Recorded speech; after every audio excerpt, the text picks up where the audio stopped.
¿Qué voy a hacer con mi futuro? La toma de decisiones con respecto al futuro. ¿Qué hago con mi vida? Ángel Peralvo, coordinador 6 de 30. Capítulo 1. ¿Qué voy a hacer con mi futuro? Por Óscar Pérez Cabrero. 1.4. La toma de decisiones con respecto al futuro. El mejor momento para plantar un árbol fue hace 20 años. El segundo mejor momento es ahora. Proverbio chino. El tiempo es un criterio habitual con el que medir la facilidad de cada cual para tomar decisiones. Lo que tarda uno en elegir el menú en un restaurante o la ropa que se va a poner por la mañana nos proporciona información sobre hasta qué punto tiene calibrada esta cualidad. Seguro que conoces a alguien que puede eternizarse ante la carta en un restaurante y a otra persona que se viste con lo primero que pide en el armario. Nos pasamos el día tomando decisiones sin darnos cuenta del tiempo que les dedicamos, al menos hasta que lo comparamos con el que invierte en otros. De todo lo relativo a cuestiones como estas, decisiones de la vida cotidiana, hablaremos en el próximo capítulo, organizar y gestionar las responsabilidades de estudio y de trabajo. En lo que aquí nos detendremos es en esas decisiones que tienen trascendencia en nuestro futuro.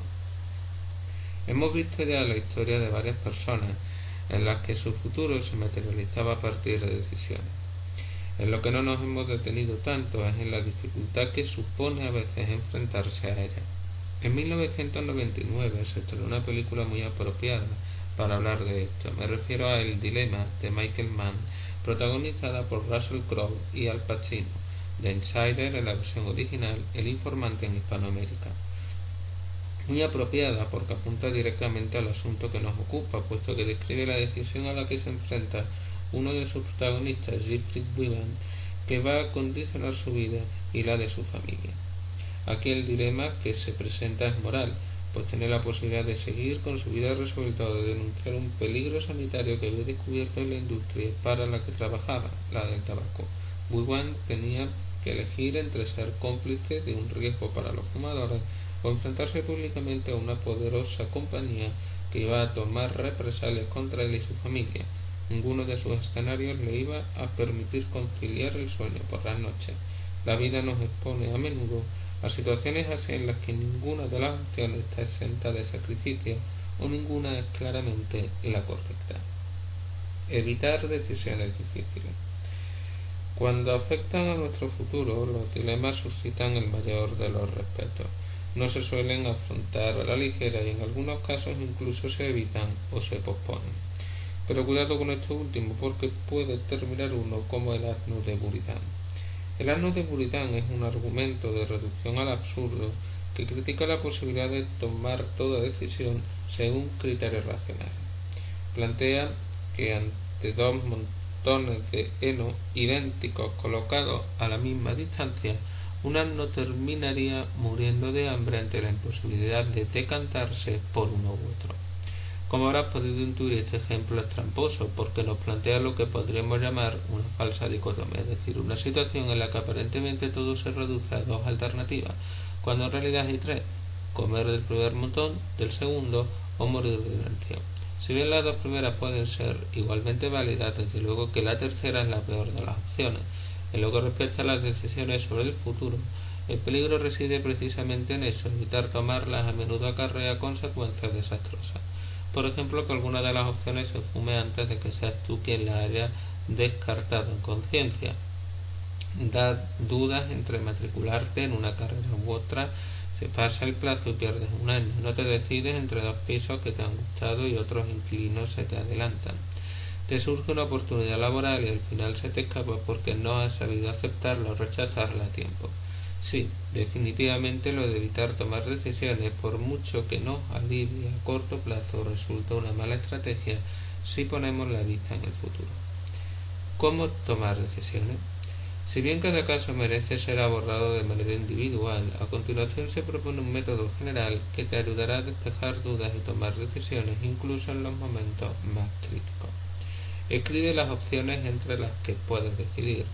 Anota a continuación las ventajas y los inconvenientes de cada una de las opciones. Todo lo que consideres tras meditarlo bien o incluso consultar a otras personas. Apunta el valor que asigna a cada uno de esos pros y contras, por ejemplo una escala del 1 al 5, del 1 al 10. Una vez que hayas plasmado todo esto, llega el momento de extraer conclusiones calculando el peso de cada opción, cuál es el valor absoluto de los pros y de los contras y cuáles son las diferencias relativas en cada caso. Ten en cuenta que por mucha ponderación que se haya hecho con números, es subjetiva y es tuya. Confía también en ti a la hora de establecer el criterio de conclusión. Podría darle más importancia al valor de cada pro que la cantidad de ellos. Descartar en función de los contras más que fijarte en las ventajas. Una vez establecido ese criterio, márcate también un plazo de tiempo. Esto dependerá mucho de la urgencia de la situación, pero procura no demorarte más allá de lo necesario y verás cómo lo agradeces llegado el momento. Si puedes, y dado que tampoco las prisas fueron nunca buenas consejeras, recuerda que consultarlo con la almohada es conveniente, pues te permitirá contrastar tus sensaciones al respecto en momentos distintos o pensar con claridad tras un buen descanso. ¿No consigues dar con un criterio claro? Un truco muy recurrente para estos casos es algo tan sencillo como tirar una moneda al aire y examinar la sensación posterior. Es decir, si lanzas la moneda y estás conforme por la opción que ha salido, esa será la óptima a escoger. Si por el contrario lo que sientes es disgusto, eso significa que la balanza emocional se decanta por la otra alternativa. Cuando se vaya a cumplir ese plazo, ejecuta tu decisión. No tengas miedo a equivocarte, pues no lo vas a hacer. Quizá en un futuro pienses que no acertaste, pero no habrá sido así, pues la realidad te dirá que de todos modos habrás aprendido algo importante. En la consulta psicológica esto es algo que trabajamos a menudo, pero dejando bien claro desde el principio lo siguiente: es la persona la que decide libremente qué camino escoge. El psicólogo en todo caso puede ofrecer guías como esta y advertir de las posibles consecuencias de cada opción para que sean tenidas en consideración, pero nunca imponer su criterio por muy claro que lo pueda tener. El caso de Natalia, cuando los deseos entran en conflicto con los valores. A sus 27 años, Natalia estaba empezando a agobiarse a cuenta de su futuro por primera vez en su vida. Se sentía absolutamente perdida y comenzó a arrepentirse de demasiadas cosas. Soy muy impulsiva. A mí, por ejemplo, me ofrecen mañana irme de viaje a Salamanca el fin de semana y automáticamente digo que voy, sin pararme a pensar en si debería o en si puedo pagármelo. Efectivamente, Natalia tendía a tomar decisiones motivadas por las gratificaciones inmediatas, sin reparar demasiado en las consecuencias a largo plazo. Con 17 años decidió que iba a dejar los estudios porque quería irse ya de casa, así que se puso a trabajar de camarera. Lo dejó a las pocas semanas porque no aguantaba el ritmo de trabajo ni el dueño del bar.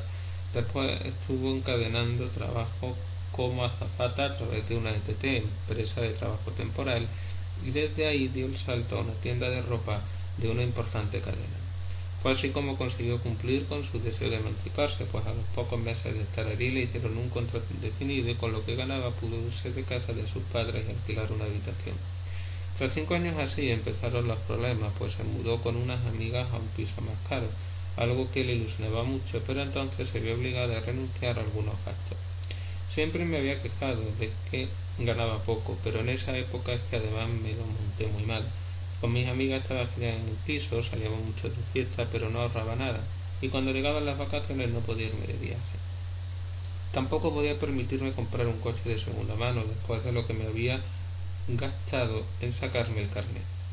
Natalia se lanzó así a la búsqueda y captura de un trabajo nuevo donde pudiese ganar más dinero, y su tenacidad tuvo premio. Gracias a su experiencia en el sector textil y su don de gente, se le abrieron las puertas de una peletería, donde empezó a ganar más dinero haciendo un trabajo similar. Sus deseos por fin volvían a materializarse. Renovó su armario, se compró un coche y se subió a cada avión que pudo. No obstante, la euforia inicial dio paso a un conflicto moral que tuvo más adelante. Natalia había aceptado el trabajo seducida por el dinero, pero para una vegetariana como ella era difícil no tener reparos en vender ropa hecha con pieles. Además empezó a salir con una chica que era activista por los derechos de los animales, María José, y con lo que fue aprendiendo de ella terminó de estallar su objeción de conciencia. En el momento de venir a consulta, Natalia llevaba un par de meses pasándolo francamente mal. Se veía incapaz de seguir haciendo su trabajo, pero tampoco encontraba ofertas alternativas que le permitiesen mantener su nivel de vida. Natalia atravesaba una crisis personal y para salir de ella iba a necesitar un cambio, pero uno más radical que los que había protagonizado hasta entonces.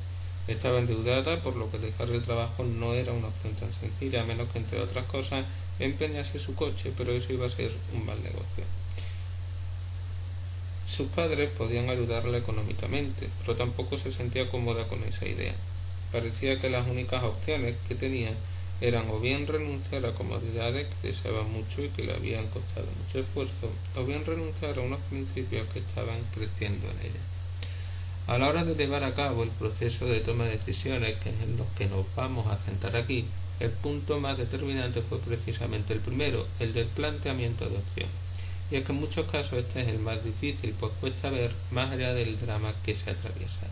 Requiere cierta creatividad, dar rienda suelta a la imaginación sin dejar de tener los pies en el suelo. Y también, por supuesto, saber escuchar. Cuando los psicólogos nos limitamos en las primeras sesiones a recoger información, lo que llamamos técnicamente evaluar, logramos con ello conocer a la persona y así extraer claves que pueden resultar decisivas. ¿Qué sabemos de Natalia hasta ahora? ¿Qué cosas le gustan o incluso le apasionan?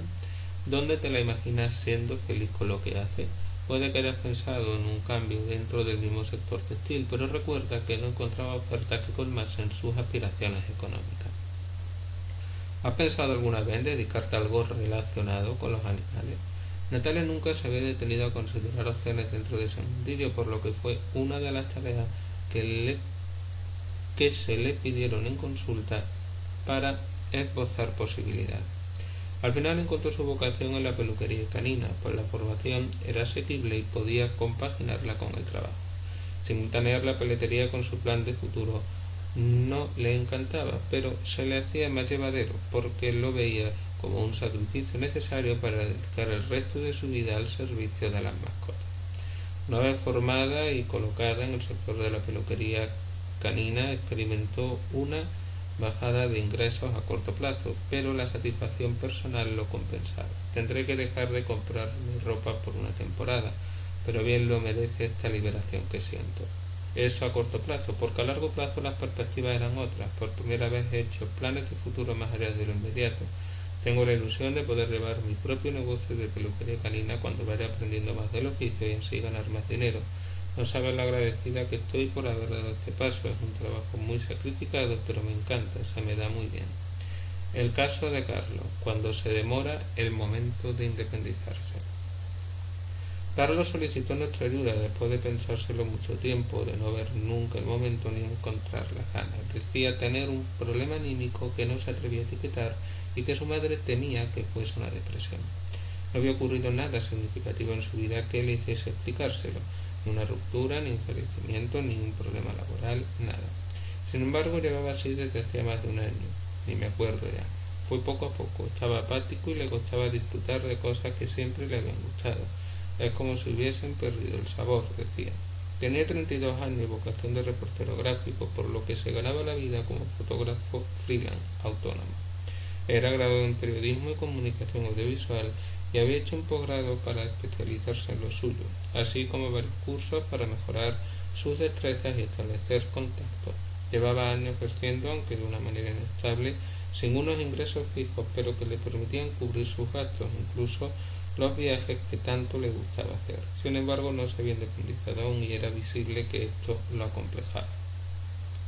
Carlos tenía una relación excelente con sus padres, divorciados de mutuo acuerdo cuando él tenía 20 años. Vivía con su madre desde entonces sin problemas de convivencia. Al preguntarle abiertamente, Carlos reconoció que pese a estar a gusto sí que tenía la aspiración de independizarse, pero le echaban para atrás varias cosas. Por un lado, su economía solo le permitía alquilar una habitación. Nunca se le presentó la oportunidad de compartir piso con un amigo o una pareja. Para irme con desconocidos, prefiero quedarme con mi madre, decía.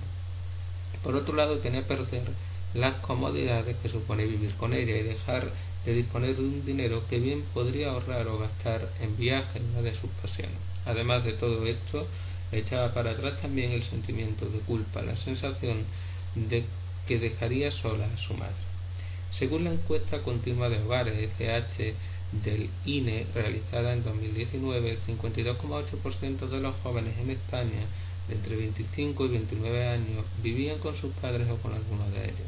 Entre los 30 y los 34 años lo hacía un 24,5%.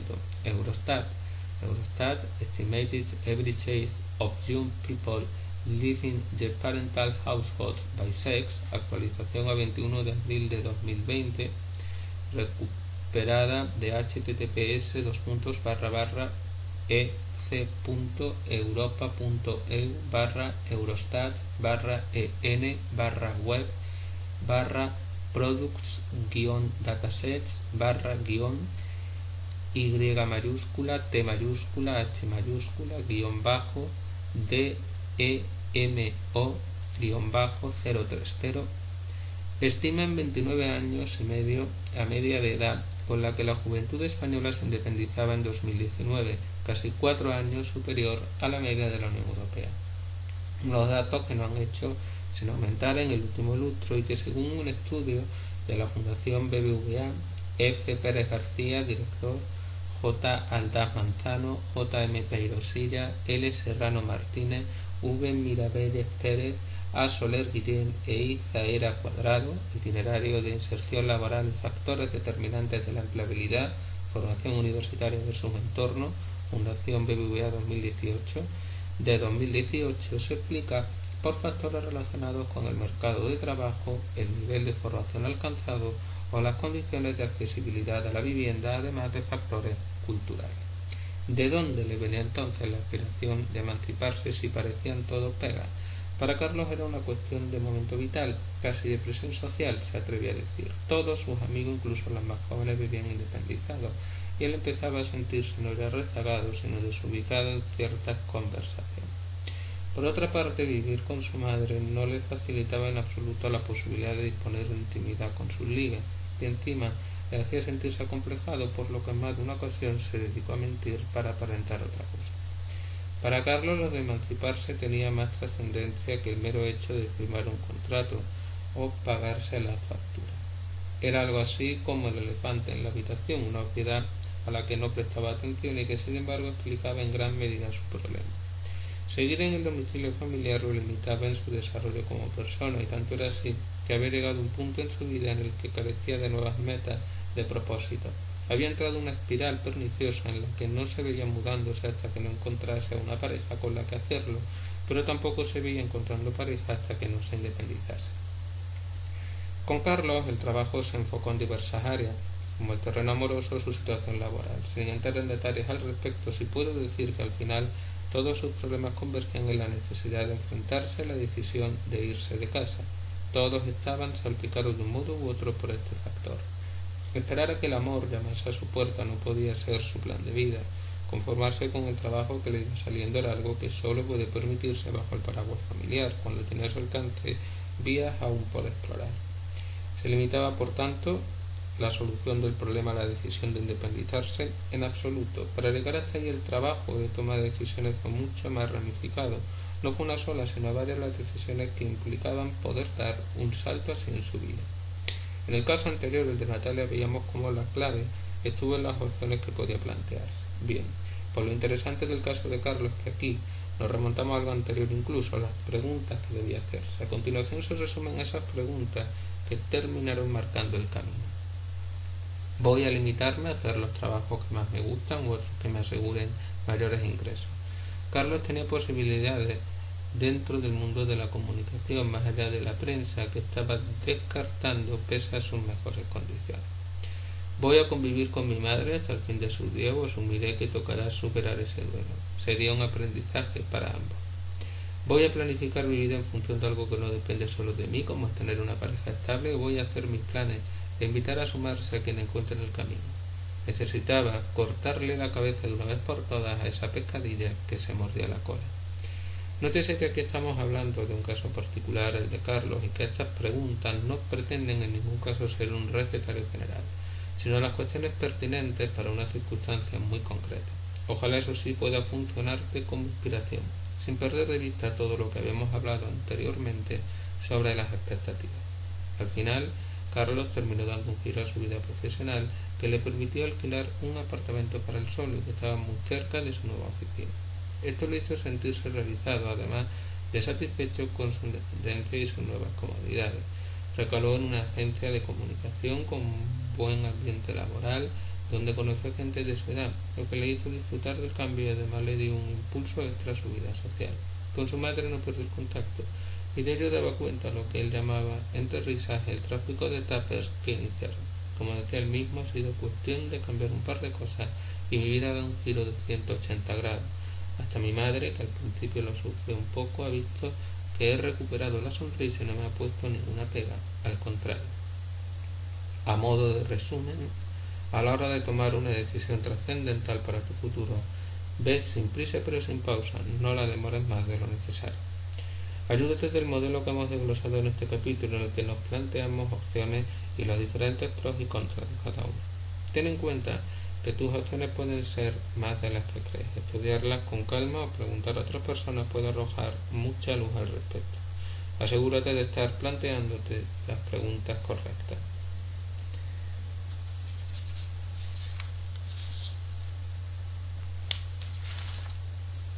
Ángel Peralbo, coordinador.